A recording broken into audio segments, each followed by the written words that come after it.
proud lord said that I must bow so low. Olá, amigos da Info, começa agora mais um podcast de Game of Thrones. Estamos aqui no Infolab com Rafael Costa. Olá. Thiago Tange. Pessoal. Nas câmeras, Carlos Eduardo Silva. Olá. E nas redes sociais, Marcelo Venceslau. Vocês podem mandar perguntas, comentários, sugestões. Rafael, é bom você explicar como é que funciona este equipamento aqui, porque as pessoas ficam em dúvida. Você quer mesmo que eu... Eu gostaria que você explicasse qual que é a ideia. A invenção é sua, então, a invenção, na real, é da Giroflex. Né? Eu só adaptei. Na real, o nome de batismo dado por Tange no primeiro episódio, spoilômetro. Toda vez que você vê isso, e aí a função do programa, spoiler vem aí. Então, não quero ver ninguém reclamando que fizemos spoiler, que eu reclamei. Não quero. E a gente pode combinar a partir de agora também spoilers de outras séries. Nós tivemos um spoiler de House of Cards no último programa. O leitor tá rolando, né? Criticou. Depois tem Walking Dead, né? Pode, quando a gente conseguir relações com outras séries, a gente fala. Aliás, a gente pode até deixar o tempo todo ligado, porque vai rolar spoiler, a gente vai esquecer. Não quero ver ninguém magoando. Aliás, mandar um abraço até. Posso já mandar um abraço? Claro. Até o final do programa, se quiser mais abraço, eu mando mais abraço. É só mandar. Pro Everson Carvalho, que, tá seguindo a gente, foi legal, a gente tá curtindo, continua seguindo, vamos que vamos. E pro Alefex, que me chamou de bobo, desde o pré-primário que eu não vi ninguém me chamar de bobo, foi muito bom, é bom voltar quando a gente é moleque, então sempre mandem aí. Agora, então, depois dos seus recados... Depois dos seus recados, vamos falar do que importa, que é Game of Thrones. Exato. Spoiler. Vem spoiler. Não posso falar com o Tange sobre o que ele achou do episódio de ontem? Acho que é o episódio mais parecido com Game of Thrones na sua... Não, com certeza. Acho que tá vindo naquela crescente, né? Que não tem nada. Mas essa temporada veio naquela crescente que a gente começou, né? Então, no começo... Era aquele rescaldo da última temporada, e depois já teve a morte do Joffrey, e aí foi crescendo, e agora chegamos aí nos momentos mais interessantes da série, sem dúvida, né? Porque acho que tem dois grandes momentos aí. Primeiro, são as tramas que envolvem o Westeros, e por fim, o micro caso do julgamento do Tyrion Lannister e toda a família Lannister envolvida, né? Então acho que esses são os dois grandes momentos da série, e o final muito bom. Então acho que o fã de Game of Thrones, que lê o livro, que gosta da série, os dois se sentiram muito bem representados aí com esse episódio. Eu gostei bastante. Você achou bom o episódio? Teve ação? É sempre a pergunta que eu faço pra você. Ter ação ou não. Que é a brincadeira com... Esse é o melhor episódio. Eu acho que foi o melhor episódio até agora. Superou o King Joffrey. Confesso pra você, não te spoilei, mas spoilei não, nem spoilei também, né, Tati? Trocamos mensagens assim que terminou. Terminou o episódio, eu falei, não, acabou. Como assim acabou? Acabou no auge, acabou bem, acabou... Não pode falar a palavra, levo broncas depois. Grande episódio, acho que o melhor, sem dúvida. Eu acho que o recap aqui que a gente vai fazer mostra isso em comparação com os últimos. Então, mortes. Eu contei pelo menos 10 ali no Forte do Pavor, nós tivemos... Uma batalha, é verdade. Ali umas 10 mortes, mais uma cabra morta. Mais uma cabra, né? Dragão, tivemos um dragão aparecendo, que cena de dragão ali, cuspindo fogo. Sim. Já tá grandão, né? Como já se desenvolveu. Nós tivemos um novo lugar no mapa, coisa que não acontecia fazia um tempo, a Cidade de Bravos apareceu. Se você vê na entrada começa os trailers mesmo, é genial os créditos, e você já vê que a cidade apareceu no mapa. E que cidade, que começo de cena, realmente muito bom mesmo. Uma cena de sexo ali, que é a do Ramsay no Forte do Pavor. Nós temos de novo uma cena de sexo. Tem sim. Na banheira, mas na banheira não tinha, não era. Não, na banheira não, só uma piada. Stand-up na sauna. Tá certo. E aí, melhor frase? Temos melhor frase? Temos. Eu tenho uma muito boa. Eu sou o... Não, mentira. Essa é a minha aqui, tá? De bate-pronto eu não pensei em uma frase específica do episódio, mas acho que todo o julgamento foi bem interessante, né? Todas as frases, as pontuações, eu achei que ficou bem bolado, assim, tanto a família, né, aparecendo, a presença da família é muito forte, e o Tywin, né? O Tywin que é o cara que vai conduzir esse julgamento, que ele é pai do Tyrion, mas também tem todos os interesses dele envolvidos, então acho que todas aquelas frases construíram muito bem a cena. Então, mas eu não tenho uma frase especial, não. Eu tenho duas frases, fala de uma. Primeiro, o Ser Davos, quando tá lá, ele vira e fala que o rei, o Stannis. Ele paga, ele é um rei justo e mostra os dedinhos, aquela cena absurda, né, frase. E do próprio Tyrion, quando ele fala, não podemos decepcionar o papai. Que é genial, tipo, vamos lá, vai ser preso, o cara vai algemado, é desnecessário, ele não ia sair correndo, né, o que ele poderia fazer naquele momento. Eu anotei a frase dele também durante o julgamento, eu sou culpado por ser um anão. Pesado. Aquela foi. Aí sim, já lembrei Tanji falando grande interpretação, porque essa foi uma grande interpretação. Foi. Todas as outras do King Joffrey não foi uma grande. E do Oberyn, que você ficou falando grande interpretação, não. Essa foi. Você sente raiva, tem emoção. Realmente foi. Ele é um baita ator, né? Desde o começo, ele que rouba as cenas. Desde da primeira temporada, ele que rouba as cenas, e essa ele foi espetacular mesmo. Então vamos começando aqui o recap exatamente na cronologia. Se quiser, não tem nada de... já falamos vários, depois vamos... Não tem nada de relevante. Stannis e Davos estão ali em Bravos, mostra a entrada da Baía de Bravos, meio o Colosso de Rhodes ali. E a cena vista de cima, com as bandeiras, você vê que é o emblema dele com fogo, e eles estão indo, e a cidade, aquilo é monumental, né, passando por aquele guerreiro gigante. Exato. A cena é sensacional. E ele tem um problema que ele demora para ser recebido ali pelos banqueiros. Exato. O pessoal do Oeste sempre atrás. E eles não têm esse senso de pontualidade. E algo muito representativo, porque mostra que... lembra do último episódio, fala que o Banco de Bravos, né? O Banco de Bravos não é composto por pessoas, mas é uma instituição, que se tira uma pedra, coloca outra, e ela vai continuar por milênios. E representa muito bem isso, né? Porque imagina, seria o rei de Westeros que está brigando por chegar a Porto Real e comandar de fato todo o país, e ele demora para ser atendido, né? Não é recebido com cerimônia nem nada, porque afinal de contas o Banco de Bravos que financia o Westeros e está com uma grande dívida, né, a ser cobrada. Então acho que esse é um momento bem interessante que mostra que na verdade quem comanda por enquanto as coisas é o Banco de Bravos. E o Stannis tenta articular é uma espécie de Suíça, né? Pequeno, rico. E tem até uma ironia, né, que você vai repetir, que você vai ver isso no próprio capítulo como um todo, que ele vai lá e ele é apresentado para o Davos como rei dos Andaluz, dos Andaluz. Primeiro de seu nome. Tem um em King's Landing, que é Tommen. E ela também, a Khaleesi, é apresentada como a rainha dos Andaluz. Queimada. O dela é enorme. O dela ontem, os Andaluz estão em todos. Todo mundo é rei dos Andaluz lá. Tipo, tem uns 20 caras. Tem uma ironia, uma sacada nesse texto que é animal. Quer dizer, no fundo, todo mundo se acha mais do que é e todo mundo se diz. É uma questão só de, afinal, em quem que eles querem pôr dinheiro para acreditar ou não. E os banqueiros perguntam, olha, não tem por que razão eu colocar dinheiro em você, o que você tem, né? Mais, já perdi e ele não tem nada, ele não tem tropa suficiente, ele não tem comida, ele não tem dinheiro, não tem barco suficiente.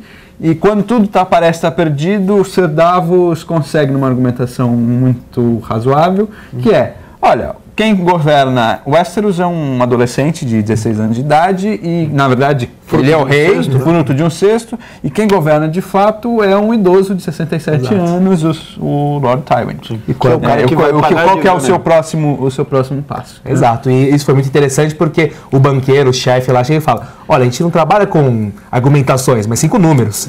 Então a gente tem os seus números aqui, que são muito ruins, e tem os números da casa Lannister, que eles estão no poder, mas aí com essa argumentação, também é uma argumentação lógica, né? E aí, quando o Tywin morrer, que a gente não sabe quando vai acontecer, mas pela lógica, né, não vai demorar tanto tempo assim quanto o reinado do Tommen, então como que vai ser o futuro? Digamos que a sequência da casa dele não é muito boa, né? A rainha louca, incestuosa, você tem o anão, você tem... O irmão que não perdeu o braço, né? Estamos mal a família, né? A casa não vai perpetuar bem.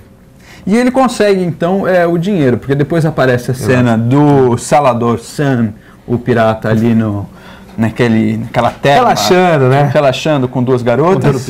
Contando piadas sem graça para dar uma piada. Só pra lembrar. Mas não tem nada demais a piada. E o Sir Davos joga ali umas moedinhas para trazer Salador Sam de volta ao time. Mostrando que ele tem dinheiro, e aí, de novo, uma grande sacada. Quer dizer, você não tem uma cena onde eles dão dinheiro, mas é claro que ele ganhou dinheiro porque, né, o banco aprovou e investiu neles também. Exato. Que acho que tem uma coisa do banco também que é muito banco mesmo, a visão. Vamos investir um pouco aqui, vamos investir um pouco ali, garantimos dos dois lados. Exato, né? Se a Calice for lá, eles também vão dar dinheiro, porque fazer o financiamento tá da campanha. Mas é interessante também porque, lembrando que o Salvador Sam era um dos caras que mais navios deram para o Stannis no ataque da Baía, né, da Água Negra. Então, quando o Stannis perde a batalha, ele também pega todos os navios dele e vai embora, né, porque afinal de contas o Stannis não foi vencedor. Então, com essa nova tropa flutuante, eu acredito que o Stannis volta a ter mais força. Agora, a questão é no futuro. Será que ele vai voltar para a Pedra do Dragão para reafirmar suas forças e depois ir para Porto Real? Ou o que ele vai fazer? Né? Então acho que foi lançado já essa dúvida para os próximos episódios. Qual vai ser o passo do Stannis, né? Continuando no episódio, Yara Greyjoy, depois de ali quase um ano navegando até o Forte do Pavor, ela conseguiu chegar para tentar resgatar o irmão Theon Greyjoy. Que cena, pelo menos tivemos uma boa cena de luta e batalha, né? O que vocês acharam? Expliquem para as pessoas que estão nos vendo agora. É um momento bastante interessante, bastante importante, porque tem lá o Sir Ramsay, né? Que é o filho bastardo do Lord Bolton, e ele, enfim, ele realmente conseguiu fazer uma lavagem mental do Theon Greyjoy a partir de muita tortura, a partir de... pedaços. Tirando pedaços, inclusive, né, do Theon. Então ele dorme com os cachorros, né, dorme no canil lá do Forte do Pavor, e aí a irmã dele tenta resgatá-lo, afinal de contas ele é um descendente da família Greyjoy, né, filho do Balon Greyjoy. Então ela tem uma pequena batalha, mata os comparsas lá do Forte do Pavor, e quando o Lord Ramsay aparece, o Greyjoy fica possesso de medo e se esconde na casinha do cachorro. Porque a lógica, ele não é mais Theon Greyjoy, mas ele é o Rick. Exato. É um cachorro, outra, né? Ele tem outra... Mas é uma cena meio esquisita, porque tá todo mundo com armadura e o Ramsay tá sem camisa, porque ele acabou de sair da cena de sexo, que é a única cena de sexo do episódio. E ali consegue derrubar todo mundo, sem armadura, sem nada. Ele tem habilidades... E outra, né? Vamos combinar. Você tá lá com o Rick, Greyjoy, na dúvida do que ele tá estericando. Primeira coisa que você aprende quando você entra no mar é que tem um cara estericando, você dá um tapa, desacorda ele e arrasta, né? E ficam lá tentando calar a boca dele, tipo, não convencer, você mesmo. Não era a hora de discutir, era levar o cara pra casa e depois faz outra lavagem. Exato, e aí ela fala, não, meu irmão tá morto, né? Eles vão embora, ele fala, ó, vamos tentar fazer um acordo aqui. Mas eu acho toda essa sessão meio esquisita, porque ela viaja por muito tempo, por mais tempo do que seria lógico ela viajar, né? Não, aí vai na batalha. Entra na batalha, consegue perder de um cara sem armadura, que tá sem camisa. E inverteu o lado também, né? Lembra aquela? Ela inverte o lado pra aparecer, aí ficou Theon do outro lado com os caras, e ele falou que você corre rápido, porque aí os cachorros vão pegar ela. Não, mas dá tempo dele tirar uma chave do bolso, abrir a fechadura. Aliás, ele anda com uma chave no bolso depois de transar com a menina, realmente. E abrir, não dá tempo, se pensar dentro da lógica de uma batalha... Foi muito ensaiado essa batalha. É verdade, e aí depois ela vai embora, abandona o Theon, e aí o Theon, o Rick, fala, né, ele vai tomar um banho, né? O prêmio que o Ramsay dá, falando que ele foi muito leal. O Rick, você quis ficar comigo, parabéns. Você me ama. E aí o Ramsay coloca o plano em ação, né? O próximo plano dele, que é fazer o Rick se passar por Theon. O verdadeiro Theon, que agora é o Rick. Ele vai fingir que é ele mesmo. Ele vai fingir que é ele mesmo, mas não sendo um Greyjoy, mas sendo um Rick a favor do Lord Bolton. E a cena é cruel, porque ele manda o cara se despir, ele parecia o Frankenstein todo remendado, tanta tortura, manda tirar a calça, dá uma risada. Eu já fiquei imaginando que ia ter uma cena bizarra mostrando, graças a Deus não tivemos, que é o cara castrado, quer dizer, ele ainda tem uma crueldade. Exato. Bizarro. Exato. E aí ele mostra, né, que o Greyjoy realmente não é mais um Greyjoy, né? Que ele era aquele cara orgulhoso, era um cara lascivo, mas agora ele é realmente um cachorrinho do Ramsay. Então foi essa parte, pensar por esse lado, é bastante pesado, né? Toda essa construção que foi feita. Em King's Landing, ali nós tivemos uma reunião do Pequeno Conselho, com o Oberyn participando, reclamando o que é que ele vai ser, se ele é mestre da moeda, mestre dos tão cedo a reunião, né? Muito cedo essa reunião, eu achei genial. E temos também Oberyn conversando com o Lord Varys ali. Ele faz um convite ao Lord Varys para participar das orgias noturnas de Oberyn. E ainda fala, você gosta de garotos, não é? E eles não. Gostava de garotas? Não, também. Confesso, peço desculpa, não sabia. Não, também não gosto de garotas. Então, do que você gosta? Ele vai lá e olha. A frase sacadinha, é que ele fala que o desejo, o impulso, tira as pessoas do seu foco, né? Então, a ausência de desejo deixa a pessoa livre para possuir outras coisas. Daí ele dá uma olhadinha para o trono. Sensacional. É muito bem sacado na conversa, porque o Varys não tinha aparecido tanto nessa temporada. Ele que fez tantas maquinações na primeira temporada, ele que tava uma vez estava do lado do Stark, mas depois traz Stark também. Ele foi um cara muito importante nas últimas temporadas e agora ele está aparecendo mais de modo discreto, né? Porque afinal de contas, mas volta mostrando que ele está muito bem informado, porque ele sabe de tudo, sabe o que aconteceu com o Meereen, que foi tomada pela Khaleesi, sabe, com o Hound que pega os frangos ali e mata os caras. Ele sabe absolutamente tudo. Ele é mais bem informado. Pode ser, ele deve assistir. Sabemos que são os passarinhos do Lord Varys. E aí, acho que vale talvez funcionário Murilo seja. Funcionário Murilo, verdade, pode ser. Vale o spoilômetro para falar que eu não tenho certeza, vocês podem me ajudar, se nas últimas temporadas a gente sabia isso, mas ele fala que a Daenerys Targaryen estava sendo vigiada, né? E tinha um espião, que era o Lord Mormont. Sim. Né? Então, sim, mas no começo ele ficou, teoricamente temos um cara lá, mas não temos, depois ele... Que é aquela cena do vinho. Exato.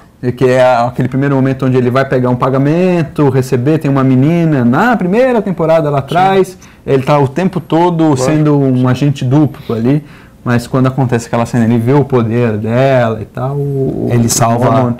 É verdade, então, mas aí acho que foi o momento para mostrar também, né, que nem mesmo o cara que era tão devotado a ela, depois ele se apaixona por ela e agora ele realmente parece ser fiel. Amor platônico. Exato, mas nem mesmo naquele momento era uma coisa verdadeira, né? Ele estava lá por interesse, porque ele tinha sido exilado. Que era isso, ele recebe uma carta para poder voltar lá na primeira temporada, ele recebe uma...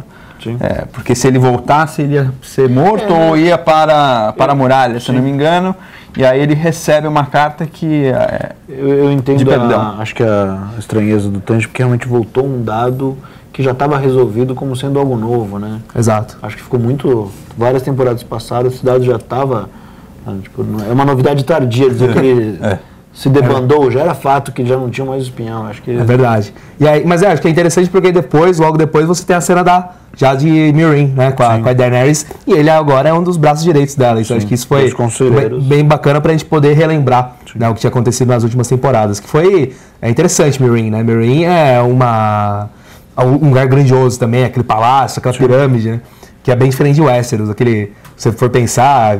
A coroa, né, o trono, aquele cheio de espada, tudo feio, mas lá em Meereen é um lugar muito grandioso e a Daenerys está bem lá, parece que ela está bem. Mas eu acho que começa com o ataque do dragão, né? É verdade. O dragão... aliás, eu revi o capítulo, o dragão estava quietinho até a criança jogar pedrinha. Ela cutucou, o dragão, se você reparar, estava uma pedrinha, foi a terceira pedrinha que acertou, o dragão estava quietinho, dormindo, depois o cara vai lá reclamar que queimou os bodes, mas o filho dele que começou aquela porra toda. Vamos deixar isso verdade. Tá dormindo o dragão, tranquilo.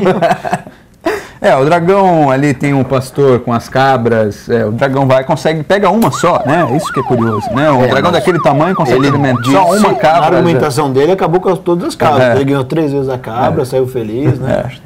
Porque ela descobre que controlar um reino não é tão fácil assim, né? Eu acho que aí tem uma lista enorme de pessoas que ela tem que atender, né? 200 pessoas, e que ela já não tem mais paciência e tem tensões aí no meio. Acho que mostra muitas responsabilidades. E mostrou o maior problema dela, por favor, Tange. Outro momento foi quando um dos antigos mestres lá de Meereen chega um filho... Tem um nome esquisitíssimo, o senhor Risdar Zolorak. Eu não sei falar a língua daquela região. Como que é a língua? É valeriano, né? Valeriano antigo. Então, ela já acha que vai ser um mestre, que vai reclamar por causa dos escravos, mas ele conta aquela outra versão, né? Então, quer dizer, nem todos os mestres eram tão ruins assim, apesar de ter os escravos, nem todos eles eram sanguinários, todos eles escravizaram e crucificaram as crianças, porque esse cara, ele tinha sido uma pessoa que tinha sido contra, né, você fez aquela demonstração de poder de crucificar as crianças. Sim. E aí só que ele também acaba sendo punido. acaba sendo punido, sendo morto, e o corpo dele tá sendo porque exposto. ele entra o filho dele pedindo para um enterro dentro Exato. das tradições de Meereen, e ela tenta argumentar, falar que não, porque as crianças, né, não tiveram esse direito, então o seu pai não terá esse direito, e ele argumenta nesse sentido de que, mas meu pai foi contra a crucificação. E aí ela se vê numa saia justíssima, que é até onde que ela tem que ser muito dura, e aquela frase, tratar a injustiça com justiça, quando na verdade o perdão também faz parte do... E no final ela acabou sendo injusta, né? Porque se ele era um dos caras que não tinham sido contra, ela pegou na baciada e crucificou um montão de inocente no meio do caminho. Ela também foi injusta no meio dos... Exato, e acho que esse é um processo interessante, porque é para mostrar que não é fácil reinar, né? Dizendo, acho que ela conseguiu dominar era relativamente simples, né? Afinal de contas, ela tinha os dragões, tinha os Imaculados, mas agora é muito mais difícil você controlar um reino. Né? E se ela quiser chegar ao Westeros e ser uma grande rainha em Westeros, ela tem que fazer esse estágio aí em Meereen, que por enquanto parece não ser nada fácil. De fato é o estágio. Temos aqui alguns comentários. O Leandro Moreira, primeiro ele manda um recado aqui: foi irado ver o Tyrion cuspindo veneno. Já vamos falar disso. Edson Ferreira, nos 2 últimos episódios percebi um pouco de esfriamento do roteiro. Será uma tendência? É o contrário, né? A gente está sentindo um aquecimento. Né? Na real, uma série que prometia ser bem, né? Acho que essa temporada pela própria história que o Tanji já comentou em outros podcasts, você tem essa questão de que o capítulo ia se desenvolver mais devagar, e a gente está vendo que eles estão conseguindo fazer o ritmo manter. Exato. Acho que você gosta de muita ação, hein? É o Edson. Eu acredito que o Edson tenha comentado que as coisas estão se desenrolando, mas não tem nada conclusivo, né? Você não tem uma morte de um rei, mas eu acredito, Edson, a gente pode ficar tranquilo que esses últimos 4 episódios vão resolver muitas das questões que foram colocadas na série. E abrir novos, né? Exato, com certeza. Então deixar sempre aquela expectativa. É a discussão que o malvado não é tão malvado assim e o bonzinho não é tão bonzinho assim. Perfeito. Eu acho que Khaleesi vai continuar. Tem muita ação, né? Isso nós já vimos. Não, sim, e aí com esses questionamentos, que ela é boazinha, mas ela não é tão boazinha assim, porque e também aquela coisa, ânsia de justiça, ela é uma coisa, reinar é mais complicado. É verdade. Dia a dia é difícil. Né? Então, mas assim, eu tenho esperança que na série, da mesma forma que com o Bran, que no livro era uma coisa chata, de ir pro norte e tudo mais, deram uma açãozinha, ficou bastante legal. Talvez com a Khaleesi aconteça a mesma coisa, assim, eu não sei se é que ela tá muito distante, mas eu acredito que eles vão conseguir dar uma amarrada, porque se ficar só em Meereen também, acredito que seja um pouco chato, mas se você conseguir dar um pouquinho de uma trama, uma ação, acho que eles vão conseguir deixar a série continuar, ficar tão bem amarrada como ela sempre foi. Vamos falar do julgamento, então? Julgamento, deixa ligado aqui o tempo todo. Kingslayer, né? Ele já entra no salão ali para o julgamento, alguém já grita no fundo, e aí a grande piada é para qual Kingslayer, né? Temos 2. O regicida conduzir o outro. E aí, você não tinha percebido? É verdade. Kingslayer Brothers. Manda um xingamento, pegou 2, né? Um xingamento do ano, é verdade. E Tommen abdica do seu direito de permanecer ali no julgamento. E ele parece ser um rei mesmo, né? Um rei com postura, não é louquinho que nem o Joffrey, né? Levanta, fala, levanta o nariz e sai fora. É verdade. Então, o Tommen é um cara legal, né? Ele é um Lannister, mas é um Lannister. Mas você vê, ele vai lá, abdica, e o Tywin, que senta no trono. Também é curioso. Reforçando aquilo que nós vimos no começo, afinal, quem é que manda lá? Exato. Então, a cena do velório do Joffrey, que ele fala, você precisa seguir bons conselhos, ouvir quem sabe, quem conhece, deixa comigo que eu sei o que eu faço. E aí você tem 2 outros juízes auxiliares, né? Você tem o Martell, que é uma casa inimiga dos Lannister, mas é uma casa poderosa, e você tem os Tyrell, que é uma casa amiga, entre aspas, dos Lannister, mas tem a grana. Mas então, esse Tyrell não faz nada, né? Ele manda pegar papel, ele é um pouco exato. Né? O que o Oberyn provoca e fica na dele, o outro Se fosse a Olenna, né? Se fosse a Olenna Tyrell, aí ia ser outra história. E aí são convidados testemunhas para esse julgamento. O primeiro é o senhor Meryn Trant, que é ali um da guarda do rei, né? E fala retrospectos de maus comportamentos do Tyrion, ameaças fora de contexto. Fora de contexto ali. Depois, o segundo testemunho é do Master Parcell, falando sobre os venenos, um testemunho longuíssimo. Que ele mantém a cena dele, né? Porque nós já vimos que ele não é esse inválido que ele te mostra, ele não é esse velho, mas ele faz o jogo de ler com dificuldade. Deve ser difícil manter esse personagem o tempo todo, né? Verdade. Que confirma que, de fato, havia veneno no colar usado por Sansa. Exato, e era um veneno do estoque dele que tinha sido roubado. E ele acha que foi roubado quando ele foi preso. Exato, pelo Tyrion. Ele acha não, né? Eu acho que ele força a mão porque lá são testemunhos de acusação. Né? Ele não acha nada, mas ele insinua constantemente. Acho que é um jogo de insinuar e montar esse ataque aí de que o cara realmente é ele o regicida da parada. Mas não é, né? Nós sabemos que não é. E aí a gente tem como testemunho também a Cersei, que é a mesma pessoa que acusa, também é testemunha. Só num julgamento de Westeros que isso pode acontecer de tal jeito. Que fala que o Tyrell fica surpreso, né? Com a conversa dos irmãos. Sim. Que fala assim, quando vocês... como é que é a frase? A frase do Tyrion é: quando você achar que tudo estiver na sua paz, eu tornarei tudo isso em cinzas. Sim. E o Mace Tyrell fica surpreso. Nossa, mas o seu irmão te disse isso? Nossa, que coisa. Ele mal sabe o que essa família faz.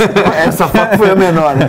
E se vocês olharem, tem também nessa mesma cena, se vocês se lembrarem, ele vira e fala: aí a dívida será paga. E o Oberyn questiona: mas que dívida era essa? E é a frase mais emblemática, porque o Oberyn fala de dívidas serem pagas, né, da vingança ser feita, que é o que ele está aí, desde que ele entrou na temporada, que ele está prometendo uma vingança, e ele vai, será que consegue agora? Vamos spoiler ou não? Acho que tem uma construção aí de uma cena futura, com muita ação, com muita... e com uma grande virada aí do nosso querido Tyrion, que virou a mesa, acho que podemos já falar. E aí, não quero ver ninguém reclamando, tá bem avisado que esse é spoiler forte. Ele deu uma grande virada aí no julgamento. E essa virada acontece por um momento também que é muito emblemático, que é que a Shae, ele achou que ela tinha ido para Pentos, tinha cruzado o mar, ela estava em Westeros porque o Tyrion tinha falado com ela, já tinha conversado, sabia que ela era amante dele, ele convidou ela para conversar com ele, e agora a gente descobre por quê. Pra, na verdade, trair, né, o Tyrion, porque ela estava muito brava, que ela tinha sido escorraçada.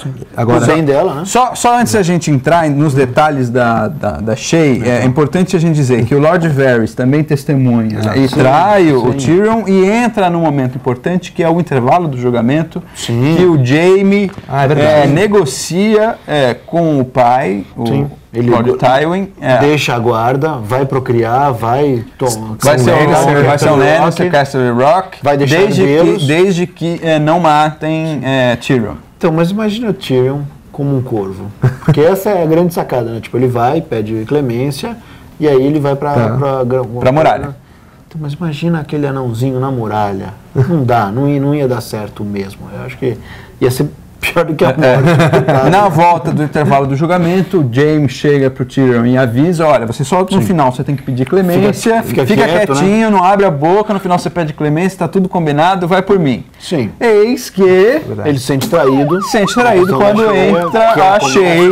E tem uma exposição, tem uma sacada, tem uma maldade da irmã que não só quer matar ele, como quer matar humilhá-lo, né? Humilhar de novo. Exato. Ele é humilhado pela família. Que ela conversa, todas as conversas que eles tinham entre os dois, né? Que na verdade ele gostava dela, ela gostava dele. Nem todas as conversas que eram verdadeiras, mas ela faz um jeito como se ele estivesse sempre mandando nela, como se fosse realmente uma obrigação por dinheiro. E mentindo, né? Levantando um falso aí de que ele tinha planejado e tinha dito pra ela, tinha contado. Com a Sansa, combinado com a Sansa. O fato é que ele vira a mesa. Isso, mas pode falar porque o Anderson Ágabo pergunta: nosso amigo duende destilou o veneno geral. Será que mesmo assim ele ainda será enviado para o convívio dos corvos? Eu acho que é a sacada. Exato. Por favor, ele virou diretamente, virou o jogo quando ele pede um julgamento por combate. É o que acontece. Os deuses vão decidir quem está certo e quem está errado. Já que ele viu que aquilo é um engodo. O pai é o juiz, mas tipo, não tem nepotismo nessa parada. Ao contrário, o pai está sacaneando ele e o pai fez uma jogada que ele achou de mestre, que era conseguir com que o primogênito dele cuidasse da casa, abdicasse para ser o herdeiro de Castle Rock em prol do irmão, quer dizer, a irmã quer matar, o outro irmão está defendendo e o pai está jogando com os 3 no meio do caminho. Perfeito. E tá claro aí que eles vão querer fazer uma limpeza étnica, vão matar o anão porque ele é vergonha da família. Exato. E tá tudo culminando para isso, e ele só tinha que ficar quieto e ser corvo e ficar quietinho. Exato. E aí ele vira o jogo, Ele aquele tamanho percebe. todo vira a mesa, numa cena que é fantástica, culmina no auge do episódio, Com a ótima atuação, aquilo que a Ótima. gente falou no começo, com cuspindo, boas frases. nervoso, alterado, ameaçando a plateia, quer dizer, ele salva, ele é o grande herói daquela cidade e ninguém reconhece. A história vai apagar ele, o próprio Lord Varys, que diz que ele vai saber, ele tenta lembrar isso e o cara esqueceu tudo, deixa, né? Eu lembro, eu guardo, mas guardou pra ele. Esse cara foi o grande herói, né? E agora ele está sendo julgado pela morte que ele não fez de um rei que abandonou a cidade, né? Exato. E aí ele vira o jogo e aí nós ele, achamos uma das frases dele eu não matei Joffrey, mas eu gostaria de ter matado. E matar todos E vocês. ter matado todos vocês que estão aqui. E fica feliz e ainda agride a irmã. Quer dizer, eu fico feliz porque matei ele, que é esse filho incestuoso que você teve. Ele jogou literalmente a merda no Ventilador, né? com certeza. E aí, por fim, como em Westeros é permitido isso, Digamos, na jurisprudência de Westeros, se você apela para essa cláusula... não tem STF lá, você não, precisa, você não manda para outro lugar. Você fala, não, então vamos para a batalha, porque você faz uma batalha, você pode decidir, pode você mesmo lutar. No caso dele, eu acho que não seria muito inteligente ele lutar, então ele pode chamar um campeão, né, alguém que seja da confiança dele, e aí vai ser essa batalha, quem vencer, se o Mas campeão... vamos ou não vamos? Não, eu acho que é estragar muito, Mas está lá, está sabemos desenhado. que está desenhado, Eu está acho que claro. tá É só claro olhar que- para aquele julgamento e ver quem não levou o julgamento muito a sério, quem fez as melhores perguntas. E eu acho que não vai ser aí, nós não vamos, aí o Twin Lannister não vai colocar irmãos duelando, né? O irmão ou filho dele para duelar, ele quer um herdeiro. então, e aí ele vai escolher alguém para representar. E aí a dica, né, que a gente pode dar para não estragar, mas também para não deixar sem informar, quem viu na HBO, ficou aqueles 5 minutinhos depois dos créditos, viu que tinha um cara muito grande, muito forte, matando um camponês, alguma coisa assim, e aí fica a seu critério, né, o que eles querem ter mostrado no próximo Acho que episódio. vai ter uma vingança acontecendo Exato. logo mais. As dívidas serão cobradas. As dívidas e vão ter que ser pagas agora. O Vitor Rodrigues pergunta, mas se ele for para os Corvos, seria interessante, afinal ele é um ótimo estrategista. Mas eu acho que nesse momento eles não estão precisando de estrategista. Eles têm o Jon Snow lá como estrategista. Acho que eles estão precisando de braço lá. Né? É verdade. Ele foi pra E muralha. ali, por mais estrategista que você for ali contra o White Walker, é uma estratégia um pouco diferente. Ele foi pra muralha e até tá uma cena muito engraçada que ele vai lá e faz xixi, né? Lá em cima da muralha, fala, coisa maravilhosa. Era o sonho dele, Era o sonho fazer xixi dele. do alto da Eu acho que não é esse tipo de estrategista que eles precisam. Exato, exato. Mas eu acho, não estou aqui furando nada, nem sei, eu sou um noob, mas eu acho que ele não vai para morar, não. Esse julgamento vai e os deuses vão, de novo, escolher esse menino, porque é a segunda vez que ele clama pelo julgamento do combate. E o- E eu acho O que vai estar bem primeiro de novo, foi hein? que Sir Bronn aparece. Sim. Hã? Que o Bronn era só um mercenário, né? Nem Sir ainda, tinha perdido o título de Sir. E era o campeão lá dos Arryn. E aí Então, é esperar para ver na semana que vem, certo? Exato. Talvez fosse muito Quando bom. discutiremos aqui na segunda-feira como foi esse julgamento. Exato. Essa Vamos é a fazer vontade. um bolão de apostas. Vamos, é só entrar no site. E aí, acho que só pra finalizar, a gente tá no 7º episódio ainda, vamos pro 7º. E tem o 9º que é o que acontece todas as coisas. Então acho que ainda tem mais do que isso. Acho que o pessoal que tá acompanhando a gente vai ficar muito surpreso com essa temporada. Também ficaremos. Acho que no 9º vamos estar de smoking aqui. É verdade. provavelmente, ao Provavelmente de Com gala. o Rubens Zegor Filho, colaborador. Falou. Tchau. Tchau, gente. Tchau. Tchau. as long and sharp as you.